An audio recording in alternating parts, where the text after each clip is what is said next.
സർവശ്രുതി ശിരോരത്ന സമുദ്ഭാസിതമൂർത്തയെ വേദാന്താംബുജസൂര്യായ തസ്മൈ ശ്രീ ഗുരവേ നമഃ.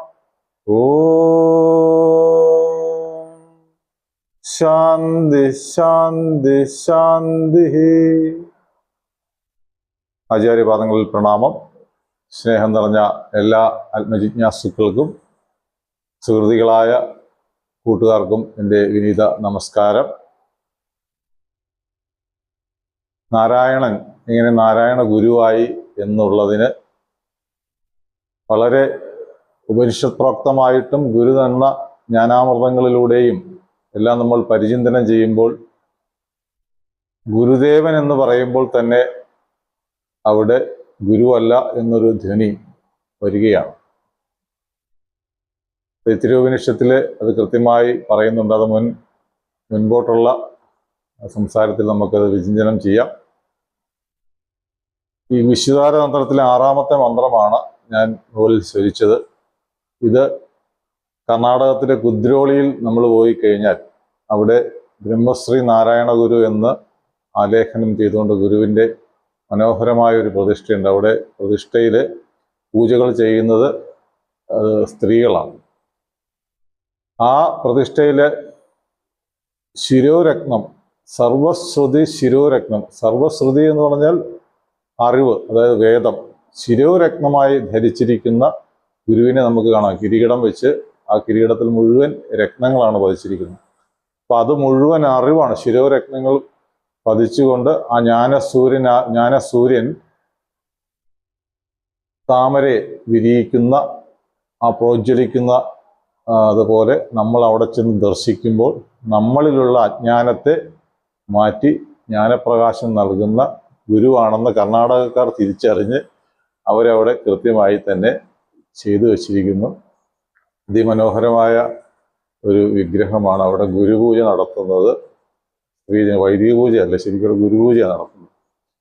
നമ്മൾ കേരളത്തിൽ മുഴുവൻ ഗുരുവിനെ എല്ലാം ക്ഷേത്രങ്ങളും ഉണ്ടാക്കി ഗുരു എന്താണോ അരുളി ചെയ്യാത്ത അതെല്ലാം നടപ്പിലാക്കിക്കൊണ്ടിരിക്കുകയാണ് ഇപ്പോൾ നമ്മൾ ചെയ്യുന്നത്.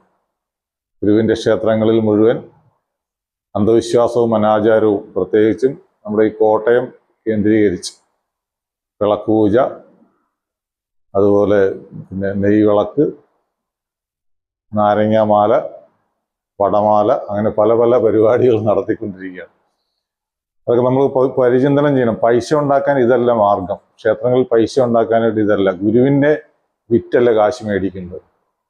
ഗുരു പറഞ്ഞ തത്വത്തെ അംഗീകരിച്ചുകൊണ്ട് ജീവിക്കുന്ന ഒരു തലമുറയെ സൃഷ്ടിക്കാനാണ് ചെയ്യേണ്ടത്. ഇന്ന് ദൈവദശകം പോലും ചൊല്ലാനറിയാത്ത ഭരണസമിതിയാണ് ഈ കോപ്രാണ്ടങ്ങൾ മുഴുവൻ കാണിക്കുന്നത്. അതിന് ബോധപരമായിട്ട് കുറച്ച് ജ്യോതിഷികളുമുണ്ട്. ക്ഷേത്രങ്ങളിൽ ഒരിക്കലും ജ്യോതിഷാലയമാക്കരുത്. ജ്യോതിഷാലയമൊക്കെ അവിടുന്ന് മാറ്റി ചെയ്യേണ്ട കാര്യങ്ങൾ.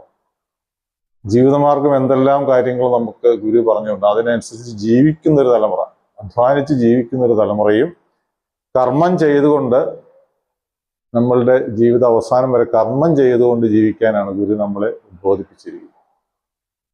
നാരായണ ഗുരു സർവ്വലോകാനുരൂപനാണ്. ഗുരു മനുഷ്യർക്ക് വേണ്ടി പറഞ്ഞ അറിവാണ്. ഗുരു ഒരിക്കലും ഒരു മതമോ ഒരു സംഘടനയെ കൊണ്ട് ശക്തരാകാൻ പറഞ്ഞു. പക്ഷെ സംഘടന കൊണ്ട് ഇന്നെല്ലാം ശക്തരായിരിക്കുന്നത് അവരവർ തന്നെ. അതായത് സംഘടനയിൽ പ്രവർത്തിക്കുന്നവർക്ക് യാതൊരു ഗുണവുമില്ല. തൂമ്പയുടെ ആ രീതിയായിപ്പോയി. അതെല്ലാം നമുക്ക് മാറി ചിന്തിക്കണം. ആ നാരായണ ഗുരു അരുളിയ കാര്യങ്ങളിലേക്ക് തിരിച്ചു വരാൻ എല്ലാ ആത്മജിജ്ഞാസുക്കൾക്കും ഉണർന്ന് ചിന്തിക്കണം. അതിന് നല്ല പഠനമുണ്ടാകണം. നല്ല ഒരു ചിന്തയുള്ള ഒരു കൂട്ടായ്മ ഉണ്ടായാൽ ആ ചിന്തയിലൂടെ നമുക്ക് ഈ സമൂഹവും രാജ്യവും രാഷ്ട്രവും ലോകവും മാറും എന്നുള്ളതാണ് സത്യം. അത് കൃത്യമായി തന്നെ ഗുരു കാണിച്ചു തന്നിരിക്കുകയാണ്. അത് ഹൈന്ദവ സംസ്കാരത്തെ ശുദ്ധീകരിക്കാൻ വേണ്ടിയാണ് ശിവഗിരിയിലെ വൈദിക മഠം സ്ഥാപിച്ചത്. വൈദിക പൂജ ഇന്ന് നടക്കുന്ന മുഴുവൻ അധർമ്മത്തിലൂടെയാണ് പോകുന്നത്. ആ ധർമ്മമാർഗത്തിലേക്കുള്ള വൈദിക പൂജ നടത്താൻ വേണ്ടിയാണ് വൈദിക മഠം സ്ഥാപിച്ചു തന്നു. അത് ഇന്ന് കട്ടിലും കസേരയൊക്കെ ഇട്ട് ഫുള്ള് ചെയ്ത് ആ വൈദിക മഠം ഒരു പ്രവർത്തനവുമില്ല. നിർഭാഗ്യകരമാണത്. എന്നിട്ട് സന്യാസിമാർ, ജ്ഞാനികളായ സന്യാസിമാർ, ആ ജ്ഞാനികളായ സന്യാസിമാരെ വളർത്തിയെടുക്കുവാനും ഈ ഭൗതികതയിൽ നിന്ന് ആത്മീയതയ്ക്ക് നമ്മളെ സാധാരണ ജനങ്ങൾ കൈപിടിച്ചുയർത്തുവാനും വേണ്ടിയാണ് നാരായണ ഗുരു ശിവഗിരിയുടെ ബ്രഹ്മവിദ്യാലയം സ്ഥാപിച്ചത്.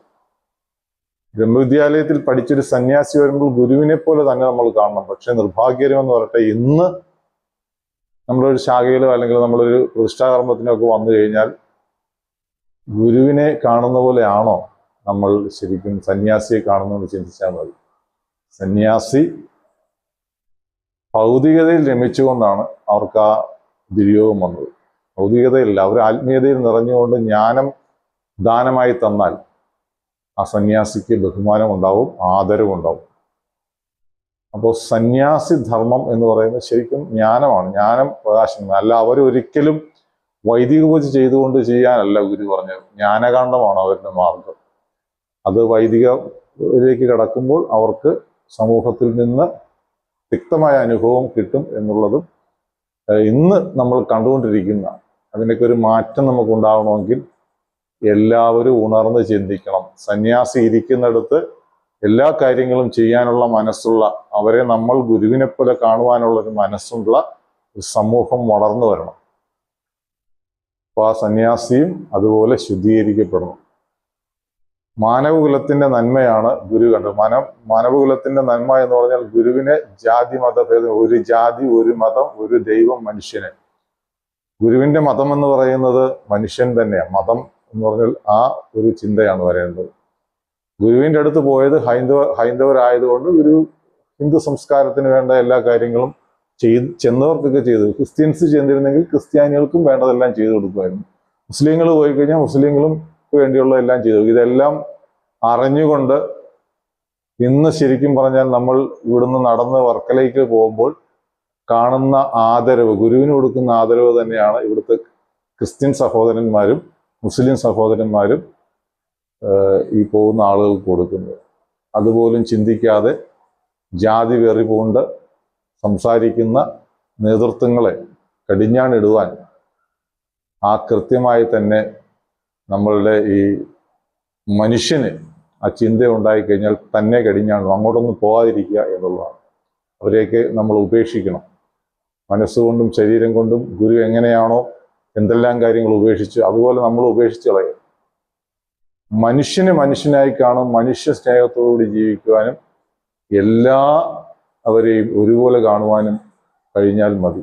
അല്ല, അതൊന്നും വെട്ടിപ്പിടിച്ചു കഴിയുമ്പോഴത്തേക്ക് ഇതെല്ലാം അവനവൻ തന്നെ, ആ ചെയ്യുന്ന നേതാക്കന്മാർ തന്നെ അവരവരെ വീട്ടിലേക്ക് കൊണ്ടുപോകുന്നില്ല. സമൂഹത്തിന് യാതൊരു പ്രവർത്തിക്കും അതിനുള്ള പൂർണ്ണതയിലെത്താൻ സാധിക്കുന്നില്ല എന്നുള്ള സത്യമാണ്. ശ്രീനാരായണ സമൂഹം ഉണർന്ന് ചിന്തിക്കുക, മനുഷ്യൻ മനുഷ്യനായി കാണുക, ആ പരമാത്മാവിനെ തിരിച്ചറിഞ്ഞുകൊണ്ട് പോകുമ്പോൾ സർവശ്രുതി ശിരോരത്ന സമ്പദ്ഭാസിത മൂർത്തേ വേദാന്താംബുജ സൂര്യായ തസ്മൈ ശ്രീ ഗുരവേ നമ. ആ വേദമാകുന്ന അംബുജത്തെ ശിരോരത്നമായി ധരിച്ചിരിക്കുന്ന ഗുരുവിനെ സാഷ്ടാംഗം പ്രണമിച്ചുകൊണ്ട് എൻ്റെ ചെറിയ വാക്കുകൾ ഭക്തിപൂർവ്വം പാദങ്ങളിൽ സമർപ്പിക്കുന്നു. ഗുരുവും തത്സ.